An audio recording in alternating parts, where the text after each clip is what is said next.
Just waiting for the recording to start. There we go. It's on the go. I don't want to spend a long time. I'm hoping to be done within 30 minutes. So I'm just going to recap the concept of referencing. What does it all entail? How do we reference? What's the correct way? I've got some examples of incorrect references just to help people understand what it is that is acceptable and that's not acceptable, and why are we so strict about it. So the first thing is you need to learn how to paraphrase. So paraphrasing basically means to rewrite someone else's ideas into your own words. So I've read something from a source, and now I want to report on it or include that in my writing, but I don't want to do it in the direct quotes section. So that is when you would typically paraphrase. So there are certain steps, sorry, that we've got to follow when we do paraphrasing. You need to read the original text. And what lots of people are doing is they just skim read through it. And that's okay to skim read because you've got to find articles that are relevant. But when you find the sections that speak to the question you are trying to answer, you need to go through that carefully. Identify what are the key ideas that link up with whatever it is you want to use in your part of your essay. Then you're going to have to rewrite the words into your that information from the source into your own words. So this is where we need to change our sentence structures. So many people are also now very nervous about the use of AI and things like that. So that is where this all comes in. If you do use AI, make sure that it gives you key aspects, not a summary or a full-on written text, because that's very difficult to change. But if it gave you the key aspects that you are going to address, then it makes it easier for you to make sure that you use your own words. So once you've written your text, go read the paragraph again and make sure that you did not accidentally cover it. So what I tend to do when I do this type of thing, I copy and paste the whole thing and I paste it in my document in a different color. Then I know my rewriting has to include something of the core aspect that that colored paragraph is trying to tell me. So once you have then finished writing, you then decide where in your sentence are you going to do the reference. Is it going to be at the start, in the middle, or at the end? You always make the reference straight after a sentence that provide facts. So we'll deal with that more. So here's an example of a paraphrased something. So this comes from UNESCO, and the original text says, inclusive education ensures that all learners, regardless of their abilities or backgrounds, have access to quality education and support in the environment. So a paraphrased version of it would look like this. The only thing that's wrong, I still wanted to fix it. Let me go take this out. You would not be providing me with the page number here. Let me blank it out here, because you are not quoting directly from it. So please make sure that you close your brackets properly. So paraphrased would be, education should be accessible to all students, regardless of their differences, by creating an environment that supports learning for everyone. So if you do something in that line, you have now paraphrased. So what do you do when you paraphrase more than one source? And this is important in any assignment that requires critical thinking, or it's a critical essay, like we have an FOED assignment 2. You now need to read for question 2 of assignment 2. You need to read at least 3 sources. But let's say, because that's more than one source. So when you are writing an essay, it's what we call synthesizing, or another fancy word for it is assimilation. So you need to synthesize the information from all of these different sources into one idea. So that means you are going to combine ideas from different orders to give a well-rounded argument. So steps for it would be identify the common themes. So let's say I've got text A, B, and C in front of me. I will then go and identify what do they have, that what are themes that pop up in all of them. And those would become my sort of my subheadings. You will then compare and contrast the perspectives. Do they say exactly the same thing? And then you will go and combine all your ideas either in a single sentence or a paragraph. You would then, if it was two sources, you would then cite both of them in the correct way. So as an example, I don't have it here. I'm going to just make something up here. So let's say I want to, whatever the question of the assignment is, and I'm going to read 3 fairy tales. I'm going to read Cinderella, Goldilocks, and Sleeping Beauty. So those are the 3 that I'm going to look at. So let's go see, what do they have in common? Well, we've got in common that they're all fairy tales. So that's not really, unless your essay asks for that, that's not really going to go on. Next thing they have in common, the main character is female. But these female characters differ greatly. So Goldilocks, she's naughty. She goes into people's houses, eat their food and so forth, but she is a girl. Sleeping Beauty has fallen asleep because of the evils of other people. Cinderella will, well, she's suffering also because of bad people, and then she will have this fairy that comes into her life. So if we look at those 3 stories, we can then say, okay, well, what if we say, what do these 3 stories tell us about fairy tales? Well, Goldilocks tell us what happens when you go into other people's houses and so forth. Cinderella explains to us the whole concept of evil step-parents and so forth. The other one tells us, Sleeping Beauty, what happens when evil puts a spell on you. So can you see how the 3 stories, there will be elements that they are going to have that they agree on or that's similar, and there will be a certain aspect that's going to be very different.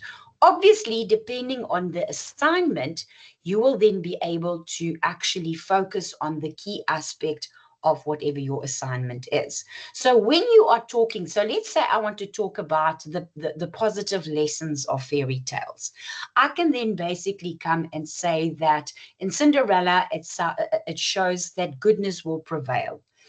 Goodness will overcome evil. If you've got a good heart, the right things are going to happen. In Sleeping Beauty, it could teach us patience, whatever it is you want to come up with. And then when you are referencing it in your paragraph about the lessons, because what is my paragraph focus? My paragraph is on the lessons we learn from fairy tales.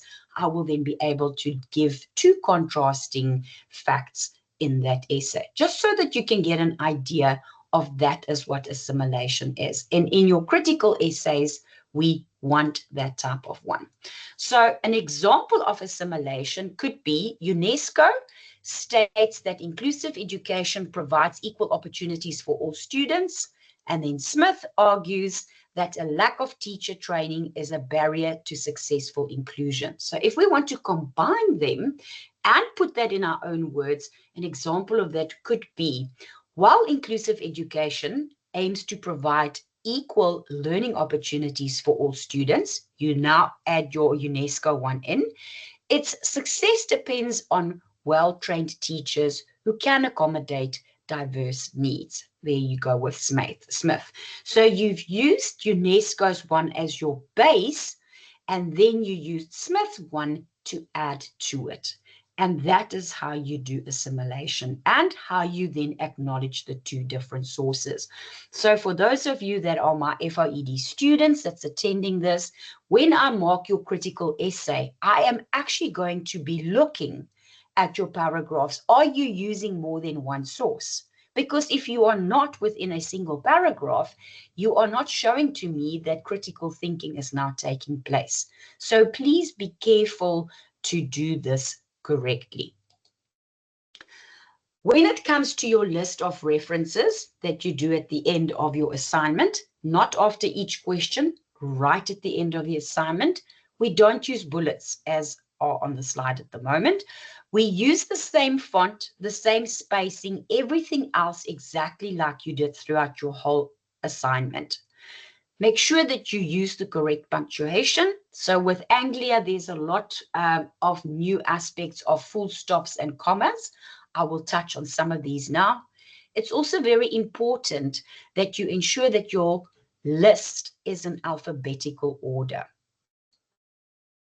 And whatever is in your reference list must also be in your actual in-text referencing. So that's what we call congruence. And if you don't have that, you will lose marks. So many students, those of you that attended the session on Wednesday, I'm sorry if I'm repeating it, but I've been asked to record this for general purposes. So I'm going to talk about this again. So many students make use of websites such as Zone of Education. Now, this becomes problematic because we do not know for sure what was said is actually being fact-checked. We also are not that sure of the author. The article could state that that's the author, but we just have to take the word for that. It boils down to this being a very weak reference. So why do you need to reference? Not just to acknowledge the fact that you are using work from a specific source. You are writing at NQF 7 level, you are writing an essay of some sort, and you are giving facts. To back up those facts, you then provide a reference. That fact supports the argument you are trying to make. So if you make use of weak sources, you do not actually support your argument, you take away from it. Because when I read it and you've used a weak source, you are weakening your argument. Because now I look at this and I say, okay, this student based the facts of this paragraph on a source that is not actually factual. And that then becomes problematic. So by all means, use these sites to get a better understanding of a concept such as idealism, but do not use it as a reference because they are not peer-reviewed. Here we have an example of a good academic source. What makes it good? We have the year that it was published. We've got the author. And this specific author has got affiliation. With other words, his name is attached to an organization that carries weight. Compared to the previous person, we don't know where he works or what he does. So when we click on our academic sources over here, let me just grab the laser. So over here, you would be able, if you click on that, this pops up, and that's what I wanted to do. So it tells me the affiliation. This is a professor from the University of Virginia. So the fact that they state his position gives more credibility to the quote. And what then adds even more to it is this aspect. This is a review of international studies, meaning we do not just have this person that stated it. This article was reviewed by other experts in this field, and they gave the okay. Yes, whatever's in this article that you want to use is actually worthwhile. It's factual. Therefore, when you quote, or not quote, when you reference this source for me in your essay, your mark will be higher. If you reference Zone of Education, for argument's sake, your reference will not be as good because suddenly you will now not have a source that is actually credible. So please make sure that you use that. Now, let's go into our Harvard Anglia style. So this is, we've always used Harvard within the IIE.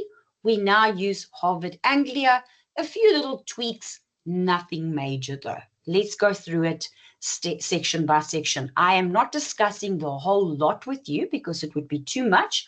I'm focusing on the ones that's typically used within our module FOED. So the first thing we need to know is when there is one author, be it this specific one is a book, but the same would count for a website, except that your reference list will then look slightly different. Let's look at what is it that you need to take note of.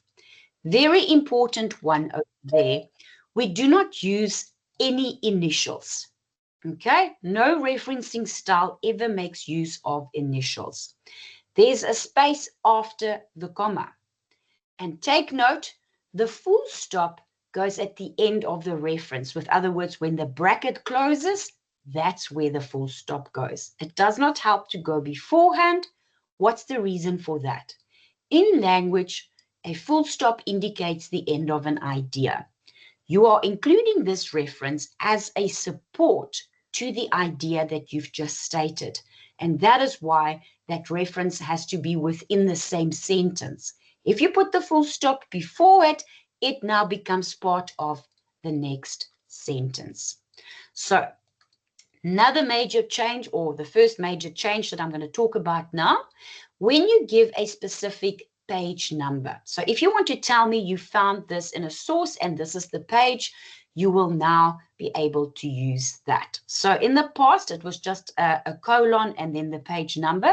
We've now changed it. So please take note.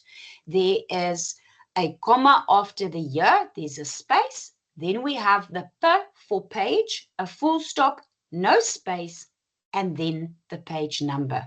Close the bracket, put down the full stop. So as you can say there, page numbers are preceded with a P for a single page and a PP for a range of pages. So if you are not quoting, you do not provide a page number. Note the space between the comma and the P.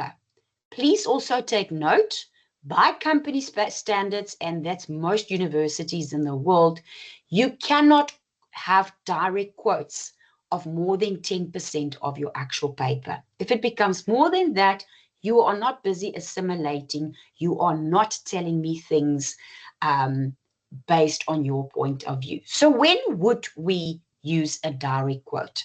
When the word structure or the sentence structure is so complex that it is difficult for you to explain it. That's when you would do it. If it's a simple sentence that is being used, please paraphrase it. Put it in your own words because you are capable. When you give me a direct quote, you are saying to me, yeah, the things that I'm now going to quote straight from the source are things that I struggle into my own words. And that then becomes problematic. Please take note, when it comes to the reference list, then there is a full stop after the initial, followed by a comma, then a space, then the year. Next, we're going to look at 2 or 3 sources. So in the past, we could, the minute it was 3 sources, we could make use of the ampersand sign and, or not ampersand sign, we could make use of the et al function. That's no longer the case. So this is the second big change that's come about. Please take note how the referencing is working. There's a full stop after the initial, followed by the word and, not the ampersand sign, the actual word and. So when we've got 2 or 3, we will list all of the authors. We do not use et al. We will use the word and as well. Again, we will not be making use of the ampersand sign. Please take note, though, that you don't go, if we can look at this example here that I'm highlighting with the laser, it's green, comma, Harris, and done. We don't go green, comma, Harris, comma, and. There's no comma before we use the word and. That was a common mistake that I picked up in some of the students' works. So when we now work with 4 or more authors, we now can start using et al. A few students did make use of it without actually giving me the full reference first. So you may use the first author's surname and the abbreviation et al. Only after you did the first one in full. So If you have got a source with 7 authors, the first time you reference it, you've got to give me all 7 of their surnames in the correct way. Then only the next time you could go Smith et al. So please make sure that you do that. We also, another change compared to previous years, we no longer have to put et al. In italics. In the past, we did it in italics because it's based on a Latin term. Nobody really speaks, well, not nobody really speaks. Nobody speaks Latin. We use Latin phrases, and therefore it has become part of everyday writing, and that is why we no longer require that aspect. So how do you reference a chapter of an edited book? So some books consist of, each chapter is virtually a different author. So how do we go about that? So this specific book that they're using is it's called Research Matters. It's the most common used book within the research fields in the IIE, as well as in not just for School of Education.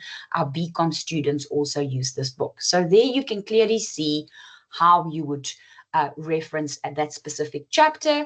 In your reference list, you will say Davis, the aims of research, and that is in Deploy Seal Yearbook, which is called Research Matters. So please make sure that you do it.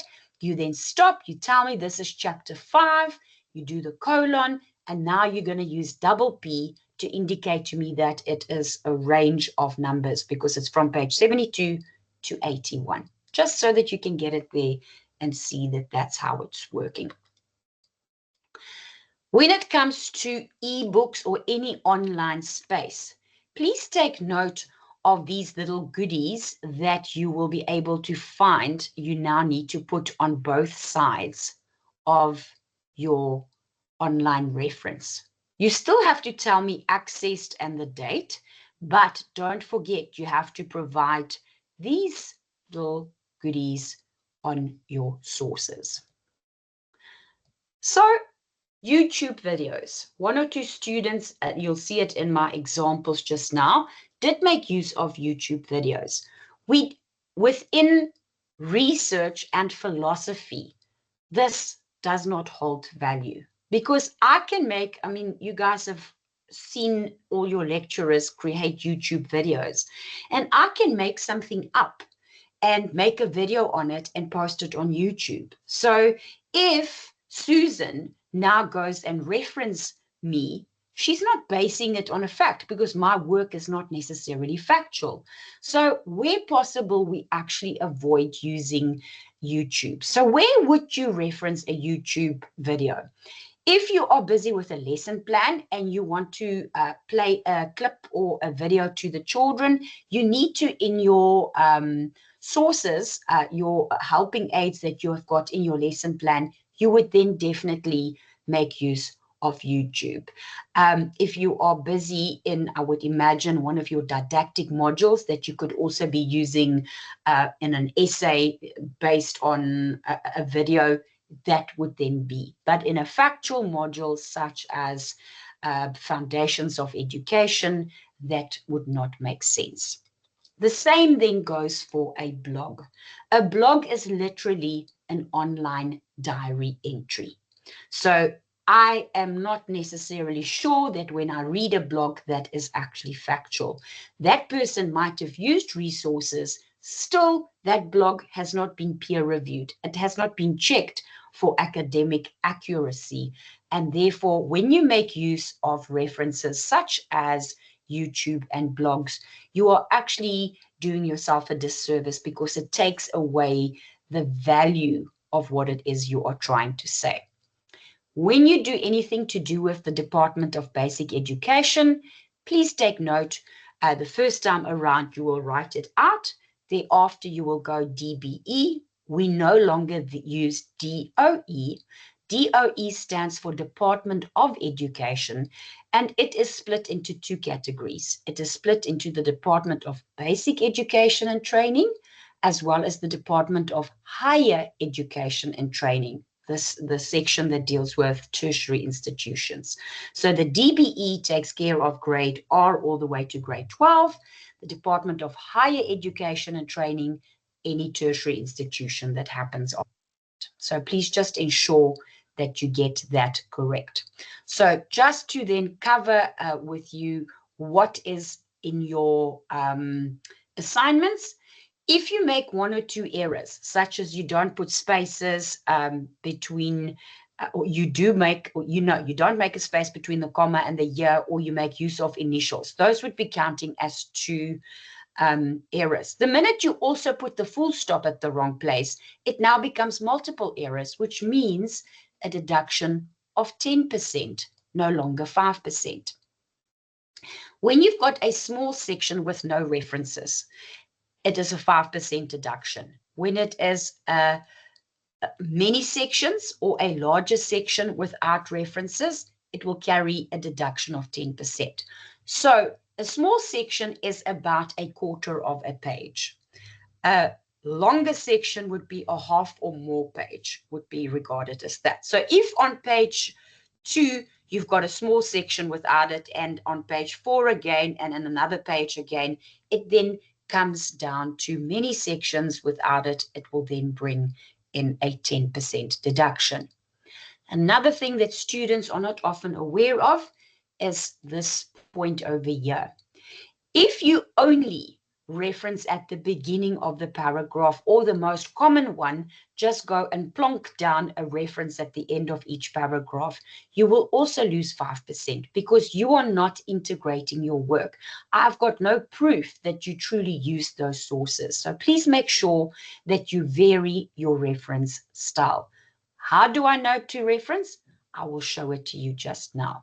So when you have got when you've got the following errors, that you give the incorrect author, you have got no year when there is actually a year, you've got quotation marks missing, or you give me a page number and now there are no quotation marks, that automatically means a deduction of 10%. And I've got an example of that for you. So incorrect punctuation for in-text referencing is also 10%. So in assignment 1, I was not that strict with it. If it was the same type of error, I focused on this section of it rather than the punctuation aspect of it. So last little bit here then is lack of congruence, which means that you've used 5 in-text reference sources, but your reference list consists of 7. Now there's a discrepancy between how many you used in text versus how many you used in your list. I now want to go through some examples of errors. I'm going to try not to repeat the errors that I showed you guys now the other day, but for the recording purposes, I do want to focus on this specific section. So the problem that this student has over here is that there are no references whatsoever. So this equates to more than half a page, and that means a deduction of 5%. So for those that did not attend our Q&A on Wednesday, let's go and look, where should this student have used references? So the first one is sort of halfway in the first paragraph, where the student starts with idealism is where whatever the case might be. She's given me a fact. She's telling me this is what idealism is. And that makes it very problematic because I want to know, well, where did you hear that from? In that same paragraph, she will then say, based on idealism, teachers will do the following. Which source is it that she used?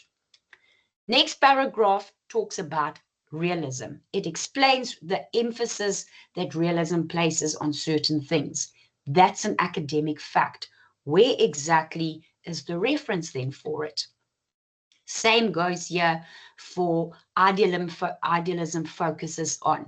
So she's making an academic claim. She's not backing it up by a reference, and therefore marks are being deducted. Errors, I showed these now the other day, would be the fact that there is no space between the comma and the year. Same with the second one. The third one is perfect. That one is fine. The fourth one, again, is a mistake. I want to jump to more ones that relate to what our specific students used. So yeah, the mistakes that popped up is that issue of the full stop being before the actual reference, meaning this reference does not refer, this specific one, Brooks, does now no longer relate to the sentence because it's after the full stop. So please make sure that you don't do this again. Another problem, this is now our work, is to make the use of initials. We cannot use initials. The instructions in the reference guide is very specific on this. So the second one, this one of Eagleton, that one was 100% correct. That's why I put the tick there. But again, the third one has then got the problem of using a reference. Another paragraph, 2 mistakes. Firstly, the full stop before the reference. The second one, the use of initials. So now let's have a look at this paragraph. The student is referencing New Wales Management School, Philo Notes, Rosebank College Academic TV. These are not credible sources. So they actually take away the purpose of the reference. The purpose of the reference is to say to me, what I'm stating here is actually correct because I based it on this very credible source. Now you're taking away from that when you do this. So the question I always say to people is, who is the author? When it comes to modules such as Foundations of Education, where we know referencing is a big deal, you have to use sources that are credible. You cannot make use of sources that, like Philo Notes. Anyone could create Philo Notes. It's like Wikipedia. We cannot check it for facts or anything like that. So here I've got an example of where the student is providing page numbers, but nowhere in the paragraph can I see quotation marks. So when I read this now, I'm thinking, what part of this paragraph comes directly from Johnson's work? I cannot determine it because there's no inverted commas to indicate that. The same with the second one. We've got a second paragraph. I don't know what part of that paragraph comes directly from Botha's work. So that is why you need to be very careful. If you're going to quote, then use the page option. If you're not going to quote, do not use a page number. Then it was quite interesting to see this one. I was like, okay, which full unit is now famous? Just to go and find out that this student actually referenced me on the second page. So please take note, very nicely done, telling me that it is assignment 1 breakdown, website, everything. But please take note, you cannot reference your lecturer's slides.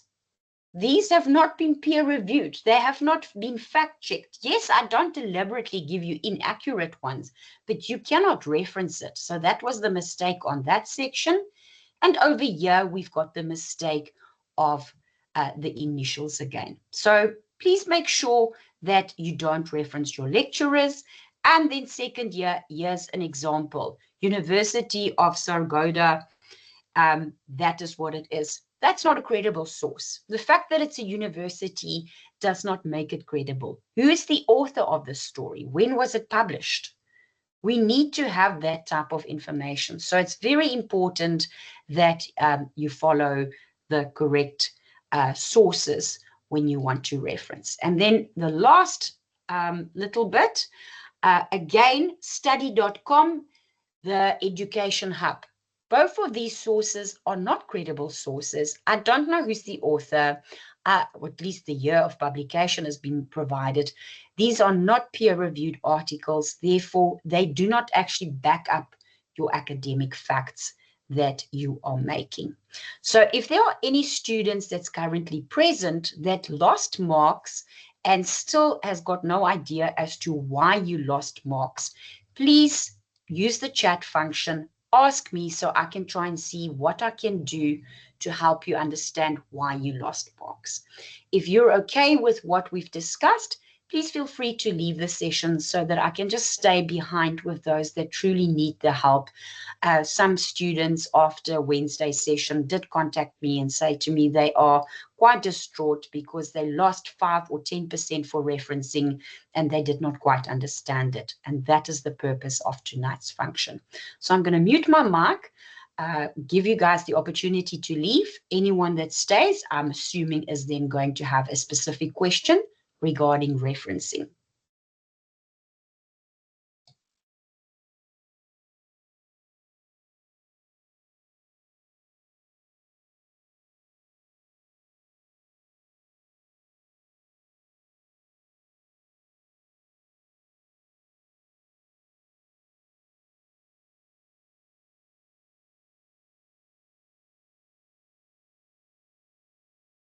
Sorry, I'm talking and I'm muted.